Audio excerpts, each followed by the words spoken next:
ఇవాళ ప్రపంచ అమ్మల దినోత్సవం, వరల్డ్స్ మదర్స్ డే.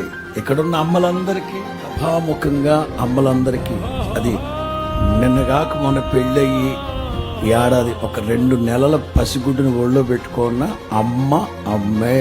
అమ్మలందరికీ సభాముఖంగా ఒక సేవకునిగా నా హృదయపూర్వకమైన వందనాలు. అమ్మలు వర్ధిల్లాలి. అమ్మా, నీవు ధన్యురాలు. మరింత ధన్యకరమైన ఆశీర్వాదకరమైన జీవితం ప్రభువు మీకు ప్రసాదించును గాక. అలాగే గోరంట్లో ఉన్న మా అమ్మకు కూడా సభాముఖంగా నా తల్లికి వందనాలు తెలియపరుస్తున్నాను.